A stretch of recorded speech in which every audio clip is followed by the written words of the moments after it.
Hey LEGO fans, so LEGO have now released official images of the new set for Snow White's cottage, and as a massive Disney fan I cannot wait to get this set. So in this video I'm going to go through all of the details now that we have the official images to look at how accurate they are to the film, if the set is what we expected, and of course if I think it's worth buying this set, and some other fun facts about Snow White the feature film as well. So let's go. The set comes in at £189.99 in the UK and consists of 2,228 pieces. It's also marketed as an 18+ set, comes with a fantastic 10 minifigures. The set will be available for insider members between the 1st and 3rd of March and for everyone else on the 4th of March. So let's break down the features and look at everything that you need to know. Here we have a really nice clear image of the box now that the official images are released, and you can see it has the nice black presentation of the 18+ sets that we get from LEGO, and you can also see now in the bottom right corner that it specifies batteries are included, so we can expect some fun features with this set. We can also see nice and clearly all the figs that we will get thrown in with this set, so all 7 dwarfs. So from left to right we have Dopey, Sneezy, Bashful, Sleepy, Happy, Grumpy and Dot, and of course we get Snow White, Prince Florian and the Evil Queen disguised as the Old Hag. But what I also do like about this set is that we're also getting thrown in some of Snow White's woodland friends, which consists of 1 rabbit, 2 squirrels, 2 birds and of course a little butterfly as well. So just a quick overview of the exterior of the cottage. So we get this nice yellow thatched roof look, which would be typical of what they would have built the cottages from in these days, kind of like hay and straw, supported by the wooden beams, nice wooden carvings, and of course a lovely little chimney there. One of the little mini builds that we get with this set is the glass coffin that the dwarfs carve for Snow White when they cannot bear the idea of burying her, and it's just as well actually, because as the story goes she isn't actually dead.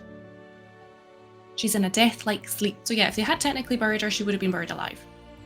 In terms of the accuracy of the glass coffin, I would say LEGO has done a grand job. If we look at a comparison, you can see they've went for the gold colouring for the coffin itself, which is very, very similar in the film. They've even provided us with the Snow White carving on the front. Whether this is a sticker or printed piece is still unclear at this point, but I love that they've added it in. Also in terms of the flowers and the colour choice there, they've been very accurate with the purples and the blues. And it's also not gone unnoticed that there are some trees very close to the glass coffin in both the feature film and in the set. Overall, for this aspect of the build, I don't think I would have done anything differently. Next, if we look at the comparison of the images of the well, again see some great similarities in the build, and the flower choice colours are all very, very accurate, keeping the green shrubs and the purple flowers. We have some of the brown vines going up the side of the well, just as we do in the film, and these grey cylindrical parts are the build of the actual well itself. We can see how they've tried to incorporate some nice building techniques into the cylindrical part of the build to show that it's kind of worn and kind of an old decrepit sort of well. The brown roofing section and a wheel mechanism so that Snow White is able to lower and raise the bucket so that she can get the water from the well. Last detail to mention here is of white doves, which also feature in the film, and we get one here in the LEGO set. The only thing I maybe would have added to this aspect of the build is a couple more of the white birds for the doves, since in the film there are literally a flock of doves around her, and also the bucket for the well, and like maybe one of the string pieces so that we could have sort of like a well mechanism going on for some playability. But otherwise I think this is another great little bit to the build. If we look at the front of the cottage, we can really see how accurate all the details are. So the wooden boards that are used to support the cottage are actually so accurate to this picture from the feature film, are placed in the right directions, in the right places, and they've even included details such as the carved windows with the love hearts and the really, really nice carved support beams. In terms of the foliage, again we can see why they have picked to include what they have. In the film there is some foliage overgrown overhanging the door to the cottage like we have in the build, and of course they've included the technique that we have seen before in the modular bookstore, where they have built the birch tree using some really nice white tubular Technic pieces with some black showing through just as you would in a real birch tree, which is also accurate to the tree that is beside the cottage in the film. Other details worth mentioning on the exterior are the little bench outside of the front window, which is also in the film, the design of the front door with the black metal elements, and a little birdhouse in the exact position it was found. Something else that I think is so cute and such a small detail that I don't know if anyone else has picked up on, but the fact that they've included this tiny little yellow butterfly is also from the film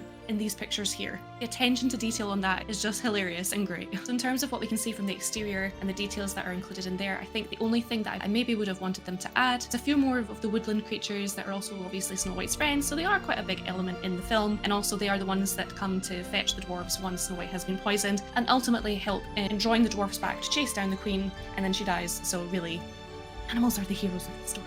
Of course we do get a few, I'm not saying we don't, but I would have liked maybe a couple deer, maybe a couple raccoons as well, because they obviously did a lot of hard work. So now if we're looking at the interior details, let's again look to see how accurate they are to the film. Here we can see a picture comparison of Snow White at the fireplace where she is preparing a meal for the dwarfs. The details here are great. We can see the broom in the background that she is using in the film hung up on the wall, the candle, the plate, and even a big cup there for the dwarfs on the fireplace sill. We've also got some hanging utensils, which we also see in the film, and of course the pot is cooking away there. I love that there's a light brick in this set to really glow up the fact that there's a fireplace. I think it would have been really, really special if LEGO had been able to make a really big pot piece given that it's so big in the film. However, I can understand why they've used the existing piece that they already have. Another great detail that LEGO have absolutely got spot on with this build is, of course, the musical organ, which Grumpy plays in the film. We've got the colourful elements using some studded pieces on the top, and of course another really great detail is the squirrel carving at the very end of the organ and is reflected in the set. I imagine this is a sticker piece and not printed, but that doesn't bother me at all. The fact that they've got that detail in there is just fantastic. What I would say is a little bit of a shame with the set is there's no transition between the bottom and the upper floors, which would have been a really nice detail given there are these really nice steps within the cottage in the film. So that would have been nice to see in the build.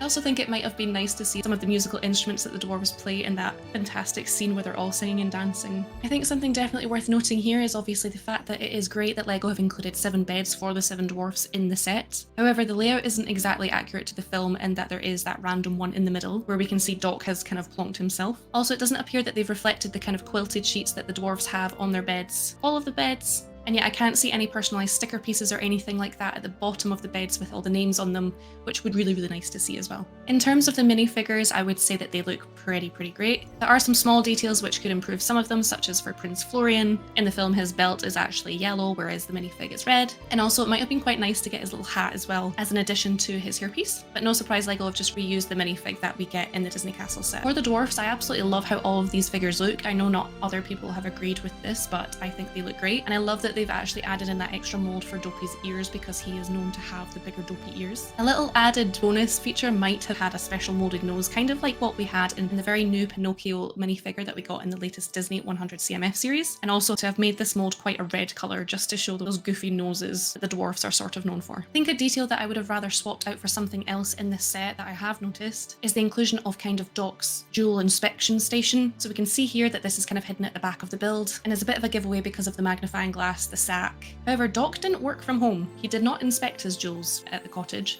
He did that at the mine. So instead of this, I think I would have rather seen the wash water trough where Snow White sends the dwarves to have a wash before they can have their dinner. The other thing worth noting about the interior part of the set is on also the upper floor where we have that kind of section with some chests and barrels and boxes. Not really sure why this section's here. I feel like it's a bit of a missed opportunity to have found a way to have extended that bedroom with more space for the beds. Otherwise, these are some pointless parts that I don't really think we need. So in terms of the fact that this cottage is opened back, maybe hit quite a few people as a surprise in the beginning, but actually on reflection it makes total sense if we look back at the previous Disney sets that LEGO have produced, such as the Disney Castle and the latest Disney Castle that came out the summer of last year. These all had open backs and are part of a similar sort of series from the LEGO Disney range in that they're 16, 18+ builds. The Up House is another one that came out last year which also features an open back to it. The only exception to the Disney range, I suppose, is the Hocus Pocus set that also came out last year, which was fully enclosed. However, the big difference with this is that this was a LEGO Ideas set, which was based off of the design of the Ideas designer, which did involve making it fully enclosed. Do I therefore feel like the Snow White Cottage would have been better as a fully enclosed modularised set? In this case, I don't actually think it would. What Disney is so known for is its storytelling ability, and I feel like if Disney LEGO sets were fully enclosed, we would lose all of those fun details that LEGO have put into the interiors like we would with other LEGO modular buildings. And for this reason, I think they've designed this fantastically well so that we can see all of those interior details without it actually feeling like the cottage has been quite literally cut in half, a little bit like the Up House and the 2 Disney castles. I'm hoping this is a sign that LEGO are sort of improving their designs in this sense, as it also takes away that urge for us big LEGO Disney buyers to buy 2 sets so that we can modularize them properly. Therefore, will I be looking to enclose the Snow White Cottage? I don't think so. I love all the details. If I was going to do anything, I might just get enough pieces and have some kind of large hinged door so that I can open and close it. But what I think they've done great with the design of the Snow White Cottage is that they've made the build feel quite deep. So unlike the Up House, which felt very shallow and it did feel like the set was cut in half, the cottage does not have that feel about it. So from the front, you would never know that it is not fully enclosed. Will this be a day one buy for me? Absolutely. Cannot wait to get my hands on this set. I think it honestly is just fantastic. The price point of £189.99 I think is very reasonable, and from doing some quick math works out about the same price per piece count if that is something that you like to go off of. I personally don't usually go off of this because I don't think it's a very accurate metric to use, given some pieces are more expensive for LEGO to print than others. So my question I guess to you guys now is, are you considering buying this set, and if so, are you buying it on release day? I really hope you found this useful. Please consider hitting the like button if you did enjoy it. However, if you would like to stick around, I have got other videos in my Disney arsenal. Otherwise, thank you for watching and I'll see you next time.